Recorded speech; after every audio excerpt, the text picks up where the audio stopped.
രണ്ടാം കൊല്ലം നഷ്ടപ്പെട്ടതിനെ നാലാം കൊല്ലം തിരികെ പിടിച്ചവരാണ് പത്തനംതിട്ട കോഴഞ്ചേരിയിലെ UDFകാർ. മലക്കം മറിച്ചിലുകൾ പലതുണ്ടായ പഞ്ചായത്തിൽ പകരത്തിന് പകരം എന്നതായിരുന്നു പോയ കാലത്തെ രാഷ്ട്രീയ മുദ്രാവാക്യം. ഇടതന്മാർക്കും UDFനും ഒരുപോലെ സ്വസ്ഥതയില്ലാത്തതായിരുന്നു 5 വർഷം.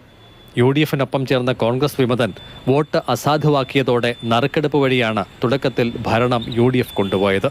2 വർഷം തികഞ്ഞതോടെ കേരള കോൺഗ്രസുകാരിൽ വിശ്വാസമർപ്പിച്ച് ഇടതുപക്ഷം അവിശ്വാസത്തിന് നോട്ടീസ് നൽകി.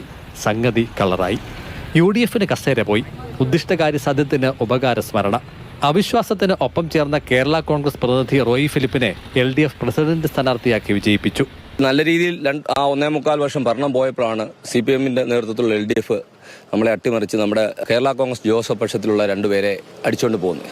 അവിശ്വാസ പ്രമേയം കൊണ്ടുവന്നു. അതിനു മുമ്പേ നമ്മുടെ പഞ്ചായത്ത് പ്രസിഡന്റിനോട് രാജിവെക്കാൻ കോൺഗ്രസ് പാർട്ടി പറഞ്ഞു. നമ്മൾ രാജിവെച്ചു. അധികാര നഷ്ടം UDFന്റെ ആകെ ഉറക്കം കെടുത്തി. കോൺഗ്രസ് വിമതനും കേരള കോൺഗ്രസ് പ്രതിനിധിക്കുമായി അവർ ചൂണ്ടയിട്ടു. വൈകാതെ ഇരകൾ കുടുങ്ങി.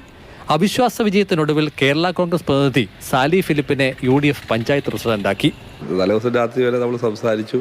ഒരു കുഴപ്പമില്ല. രാവിലെ വന്നപ്പോൾ NCP വിപ്പ് കൊടുത്തത് കൊണ്ടാണ് ആള് പേടിച്ച് മാറിയാതെ പറയുന്നത്.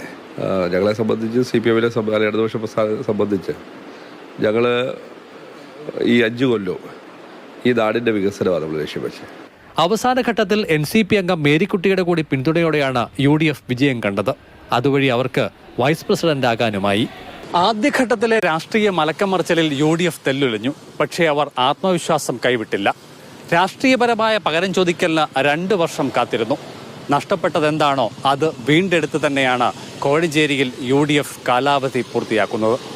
CK Abhilal, Mathrubhumi news, Pathanamthitta.